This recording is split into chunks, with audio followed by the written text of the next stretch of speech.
ya pasti kita pahami yang namanya politik akomodatif itu pasti ada sisi lemahnya, ada sisi negatif dan ada sisi positifnya. Nah, sisi positifnya ya ini kan menjadi koalisi super gemuk ya, koalisi super gemuk nih, gitu. Nah yang negatifnya ketika salah satu ada yang ngambil dari koalisi ini, entah PKB, entah Nasdem atau apa, itu bisa berantakan. Itu kecuali memang komitmennya ini para politisi-politisi ini di Kim ini punya komitmen benar-benar kita mengawal demokrasi dan menjaga program yang menjadi komitmen mereka. Ya kita senang karena kita pahamin bahwa para politisi-politisi ini kan kita sama-sama pelajari tidak ada yang benar-benar sangat ideologis, kan semua pragmatis, problemnya itu. Jadi tidak ada garansi bahwa mereka ingin mengawal pemerintahan ini benar-benar bersih ke depannya. Karena ya ini namanya koalisi Indonesia Maju, ya pada tagline itu benar, kita suka. Tapi apakah mereka punya komitmen untuk benar-benar koalisi menjaga pemerintahan ini yang benar-benar kita inginkan? Nah, ya di situ tugas kita untuk menjaganya, karena itu akan menjadi rentan. Nah, kemudian harapan-harapan ekspektasi kita buat Prabowo Gibran lebih bagus ya pasti kan nggak ada yang mau juga menjadi ini kan menjadi tanggung jawab kita sebagai pemilih. Beliau kayak saya gini, saya punya tanggung jawab moral dan politik nih, karena saya memilih Prabowo Gibran kemarin. Nah, ya itu menjadi juga pelajaran kita sebagai warga bangsa dalam bisa bertanggung jawab terhadap pilihan-pilihannya. Jadi tidak menjadi cengeng. Nah, tetap kritik, jangan dibiarkan. Biar apa? Tidak ada yang namanya abuse of power, gitu. Penyimpangan itu kita khawatirkan. Karena orang kalau rame-rame gabung, kalau pas berbuat baik, kalau perbuat baik senang kita. Kalau rame-rame gabung ternyata bikin kesepakatan kejahatan gimana? Itu yang kita khawatirkan kan, gitu loh. Ya kita berharap sih ke depan baik ya, karena kan pemerintahan ini hanya baru berjalan per tanggal 20 Oktober. Jadi kita tidak bisa membuat sebuah analisa terkait Kim ini. Ya kita hanya bisa melihat itu pemerintahan itu setahun pertama mungkin ya, setahun pertama atau 2 tahun pertama kita lihat gitu. Apakah banyak copet-copet kan di koalisi Indonesia Maju ini atau tidak gitu. Karena ya semoga aja nanti di pemerintahan Prabowo Gibran ini diisi oleh para menteri-menteri yang tidak punya beban sejarah terkait hukum, korupsi dan sebagainya. Kali itu menjadi juga harapan publik ya, agar pemerintahan Prabowo Gibran ini diisi oleh orang-orang yang profesional, orang-orang yang bersih, agar jalannya pemerintahan ini benar-benar baik gitu. Ya itu harapan-harapan yang sangat normal lah ya kita. Itu saya rasa itu. Ini Bang dan Pak Hikam, apakah ada yang bilang pilkada ini menjadi salah satu ujian pertama kekompakan Pak Jokowi dan Pak Prabowo, karena berbagai konfigurasi dan dinamikanya menunjukkan ada ketegangan juga tuh di dalam formasi-formasi pilkada di berbagai daerah. Gimana Pak Hikam? Ya bisa jadi begitu. Tetapi kalau kita melihatnya kepada basicnya tadi yang saya pakai sebagai parameter bahwa ada keberlanjutan sistem di dalam pemerintahannya nanti, maka akan terjadi juga upaya-upaya untuk melakukan penataan di dalam apa yang disebut sebagai kompetisi pilkada tadi itu. Saya tertarik dengan yang dikatakan oleh Pak Noel tadi bahwa pada akhirnya memang tidak akan ada konflik yang berbasis pada ideologi. Nah, kalau ini kita pakai juga di dalam soal pilkada, maka konflik-konflik atau perbedaan kompetisi tadi itu lebih kepada persoalan-persoalan instrumentalistik, persoalan-persoalan yang bersifat teknis, bagaimana meraih dukungan yang lebih banyak. Nah, namun Mas ya, yang lebih saya khawatirkan adalah kita mau elaborasikan ini ya. Kalau memang keberlanjutan ini sistemik, Ya. maka yang saya khawatirkan adalah justru relasi masyarakat sipil, masyarakat politik dengan negara juga akan melanjutkan yang seperti sekarang, di mana masyarakat sipil makin lama makin kehilangan kemampuannya untuk melakukan kontrol. Sementara kalau masyarakat politiknya sejak yang dua periode yang terakhir, terutama periode yang terakhir ini betul-betul sudah masuk di dalam apa yang disebut sebagai sistem kartelisasi. Dan ini dijelaskan makin diintensifkan dengan ide bahwa tidak ada oposisi, sehingga kemudian semua partai akan digabungkan di dalam satu koalisi dan masing-masing akan diberi reward. Nah, kalau kita bicara demokrasi yang substantif, maka kemudian akan muncul pertanyaan yang banyak ditanyakan. Lalu di mana oposisinya? Jelas kalau menggunakan model sistem kartelisasi, oposisi dalam elektoral, dalam masyarakat politik pasti sudah akan habis. Yang ada nanti adalah oposisi yang ada di dalam masyarakat sipil. Nah, kalau kemudian dilanjutkan dengan logik yang saya pakai, kalau masyarakat sipilnya juga sudah lemah, apakah akan ada oposisi substantif? Nah, dengan demikian, maka ide untuk melanjutkan proses konsolidasi demokrasi barangkali harus dicek ulang oleh Pak Prabowo. Kalau beliau konsisten ya bahwa beliau akan melanjutkan proses demokratisasi seperti ini, apakah itu yang akan dilanjutkan beliau? Nah, saya masih memberikan semacam ruangan untuk doubt, untuk ragu bahwa jangan-jangan Pak Prabowo juga melihat itu dan akan melakukan sesuatu yang mungkin berbeda dengan apa yang terjadi sekarang ini. Kalau itu yang terjadi, maka kita masih akan punya ruang untuk bernafas bahwa konsolidasi demokrasi itu bisa. Tapi kalau sebaliknya yang terjadi adalah intensifikasi, maka kita mungkin justru akan menghadapi ancaman yang lebih serius di dalam soal demokrasi kita yang sekarang sudah makin menurun.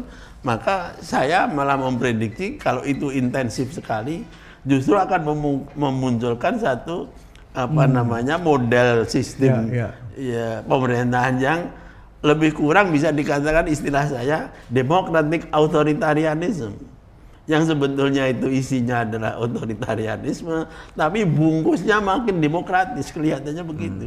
Nah, ini yang saya agak berkhawatir, tapi tetap berharap tadi bahwa Pak Prabowo sebagai seorang yang mempunyai pemikiran tersendiri, ya makanya saya tidak terlalu happy Mas dengan kata melanjutkan kalau dianggap hanya lanjut begitu saja. Saya tetap berharap bahwa Pak Prabowo itu mempunyai semacam semacam gagasan-gagasan yang seperti ditulis dalam Indonesian Paradox itu. Betul. Nah, di sini maka partner-partner berdiskusi di dalam pemerintahan itu menjadi sangat penting. Seperti Pak Fahri Hamzah itu sangat penting. Ya, tapi mohon maaf kalau yang dijak partner berbicara itu seperti wakil presiden ya, nanti saya belum tahu, belum bisa mengukur apakah mungkin untuk seperti itu gitu loh. Kata Bang Noel kan kita tunggu 1 tahun. Kalau di Amerika 100 hari tuh Bang, 100 hari untuk mengukur. Nah, tadi kritiknya adalah keberlanjutan juga yang kurang-kurang jangan-jangan berlanjut nih Bang Noel, gimana Bang? Ya tadi yang disampaikan Prof. Ikam tadi, beliau masih ada punya satu poin soal keraguan, dan itu juga harus menjadi dasar kita untuk melihat pemerintahan ke depan. Jangan juga kita terlalu optimis malah nanti kita kecewa terlalu berat. Makanya ada istilah jangan terlalu cinta banget, nanti sakitnya banget. Gitu. Makanya saya bilang ya kita juga harus ada check and balance, itu penting. Itu makanya yang kita khawatirkan dengan koalisi super gemuk ini. Yang kita takutkan bukan program yang pro rakyatnya berlanjutan, malah kejahatannya. Ya akhirnya kemasannya sih demokratik, tapi isinya ya otoritarian. Nah itu kan menjadi kekhawatiran Prof, saya dan kelompok civil society yang lainnya, karena itu akan menjadi ancaman demokrasi. Ya. Itu loh. Ya. Dan itu yang kita wanti-wanti. Apalagi kalau dengan rezimnya rezim populis, aduh, Ya. itu makin menakutkan Ya. gitu loh. Ya. Ya kemasannya mereka memang hasil dari proses demokrasi, iya. Tapi isinya yang kita khawatirkan adalah apa? Otoritarianisme. Oke, ini menarik nih. Bang Fahri masih bersama kita, Bang? Oh, lagi terputus ya. Ada pertanyaan di YouTube ya. Oke, coba kita baca. Ada pertanyaan nih di YouTube siapa nih? AI Create. Apakah keberlanjutan ini akan ada intervensi dari presiden sebelumnya? Siapa yang mau jawab nih? Bang Noel atau Pak Hikam nih? Bang Noel dulu, nanti saya ikut jawab. Soalnya dia pelaku ya. Saya diinin terus nih sama Prof. Saya rasa gini, soal intervensi dari presiden yang sebelumnya, saya belum yakini ya. Tapi saya yakin sekali Prabowo ini sosok pemimpin, leader yang pasti secara politik paham sekali bahwa dia harus benar-benar menjadi pemimpin eksekutif sebenarnya. Ya. Gitu kan, orang berharap ide dan sebagainya ya benar-benar dia harus jalankan. Jangan sampai otoritas politik yang dia berikan melalui mandat demokrasi ini malah membuat orang tidak percaya ke dia. Itu yang bahaya gitu loh. Makanya ya jangan sampai Pak Prabowo ini kebijakan-kebijakannya masih di bawah bayang-bayang Pak Jokowi, dan itu saya yakinkan tidak mungkin, gitu, tidak mungkin, karena kita tahu sekali karakter Pak Prabowo ya seperti apa. Dia seorang patriotik, apalagi dia seorang loyalis, dia juga bukan orang yang terlalu bodoh gitu loh. Dia sangat hormat dengan Pak Jokowi, saya yakin sekali. Tapi dia juga secara eksekutif dia punya otoritas yang harus dia jalankan, karena ini persoalan legacy loh. Gitu loh. Kalau Jokowi punya sejarah, kenapa Pak Prabowo juga tidak membuat sejarahnya? Gitu loh. Jangan menjadi follower atau jangan sampai pemerintahan Prabowo Gibran ini pemerintahan embe gitu loh. Embe aja gitu loh. Dan saya rasa sekali lagi jawab pertanyaan dari YouTuber itu, saya yakinkan bahwa Pak Prabowo, saya yakin sekali bahwa beliau punya independensi atau kemerdekaan dalam mengambil sebuah kebijakan terkait kebijakan-kebijakan eksekutif. Ya. Dan tidak ada lagi petugas partai ya Bang? Kalau itu udah pasti, udah dipimpin partai, pimpinan partai gitu loh. Oke, kalau Pak Hikam gimana lihatnya? Ya kalau saya lihat ya itu kalau kita menganalisa dari segi idiosinkrasi atau kepribadian ya dari dua orang itu, tampaknya sulit ya untuk melihat bahwa nanti akan ada intervensi secara personal. Tetapi kalau intervensinya merupakan satu kepentingan kelompok, itu bisa-bisa terjadi, dan ini juga pada akhirnya akan tergantung sekali kepada Pak Prabowo sendiri. Nah, sejauh yang saya lihat di dalam proses yang sekarang ini, saya kira Pak Prabowo termasuk sosok individual yang kayaknya bukan tidak mau saja, tapi tidak bisa juga didikte terlalu besar. Nah bahkan Pak Jokowi juga menunjukkan, walaupun kadang-kadang kita suka sinis ya soal petugas partai. Pada akhirnya kan orang sekarang tahu bahwa Pak Jokowi nggak bisa didikte seperti itu. Tapi dengan konsekuensi yang sekarang terjadi perpecahan kan, itu kan sebetulnya kan itu juga menunjukkan bahwa intervensi itu tidak semudah yang dibayangkan, apalagi kalau pada tataran individual. Nah kalau kemudian yang kita pakai parameter adalah intervensi dari kelompok kepentingan, ceritanya akan berbeda, Pak Mas. Ya, karena apa? Kalau sudah kepentingan itu, maka yang bergerak secara secara sistemik bukan lagi hanya individu-individu. Betul. Ya kan, misalnya begini saja soal pasir tadi itu ya. Saya sepakat ya dengan ide Mas Bang Noel tadi itu, bahwa ini mesti harus perhatikan secara sangat serius, bahkan kalau perlu dipersoalkan. Kenapa? Karena ini bukan hanya perkara pribadi. Ini barangkali juga, semoga saya tidak terlalu salah, ini ada kaitannya dengan kekuatan oligarki. Ya kan?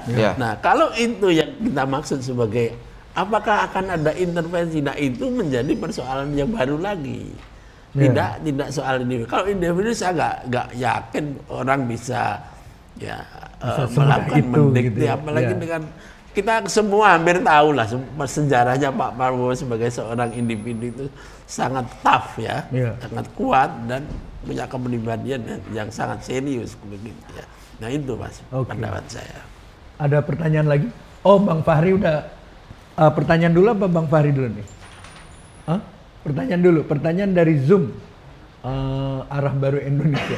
Apa kekurangan dan kelebihan Jokowi dan Prabowo untuk menyongsong Indonesia maju? Menurut para narsum, kekurangan dan kelebihan Jokowi dan Prabowo. Gimana nih? Kita mungkin malah moving forward aja gitu ya. Apa yang harus dilakukan Prabowo untuk mengisi apa yang belum atau kurang dilakukan oleh Jokowi sehingga ada satu trajektori sejarah baru tuh Pak. Seperti yang tadi. Kalau saya melihat yang menjadi platform dari Pak Prabowo yang kemungkinan akan promising, ya namanya kita juga belum tahu apa yang akan jadi, tapi yang sangat promising dan ini untuk Indonesia particularly yang sekarang ini nomor satu bagi saya tetap ekonomi. Dan ekonomi ini yang lebih harus ditekankan lagi adalah bagaimana membuat pemerataan yang sudah dirintis oleh Pak Jokowi antar daerah itu terutama. Tapi persoalannya sekarang ini juga pemerataan mengatasi ketimpangan rakyat miskin yang ada di daerah-daerah begitu. Satu. Yang kedua yang juga sangat urgen dan ini menentukan adalah bagaimana Pak Prabowo juga memfasilitasi bukan hanya investor dari luar, ya, tetapi lebih kepada domestic investors. Nah, ini juga tidak mudah. Karena apa? Ini juga membutuhkan ketegasan. Selama ini kan terjadi rumor-rumor bahwa investasi di domestik ini hanya dikuasai oleh sekelompok ya orang-orang yang memang mempunyai akses kepada kekuasaan. Nah, inilah yang kemudian kita berharap sangat besar bahwa Pak Prabowo mempunyai kemampuan yang ketegasan ini sehingga domestic investor itu kemudian bisa diratakan. Nah, yang ketiga yang sangat penting juga adalah bagaimana melanjutkan upaya membendung korupsi seperti yang tadi sudah saya sampaikan. Kalau ini betul-betul dilaksanakan dengan konsisten, maka kebocoran-kebocoran yang luar biasa ini yang sebetulnya sudah akut ya, sudah parah sekali di zaman Pak Jokowi ini, kemudian pelan tapi pasti akan bisa ditambal. Nah, inilah yang sebetulnya yang bisa dilanjutkan ke depan sehingga bahkan keinginan atau cita-cita Partai Gelora membuat Indonesia menjadi kekuatan besar di seluruh dunia itu mungkin bisa dari arah ke sini. Sebab saya tidak tahu ya bagaimana Indonesia bisa mencapai cita-cita seperti yang dikehendaki oleh Partai Gelora misalnya tanpa kemampuan kita untuk sustainable, kemudian maju ke depan. Contohlah bangsa Iran. Bangsa Iran itu diboikot, disanksi 40 tahun lebih loh. Tapi sekarang tetap menjadi semacam kekuatan yang sangat besar karena kemampuan dia untuk tadi sustainable dan konsisten di dalam pengembangan ilmu pengetahuan, teknologi dan anti korupsi. Nah, ini yang menurut saya penting untuk dilaksanakan. Baik. Terima kasih Bang Fahri udah bergabung bersama kita. Ya. Silakan Bang.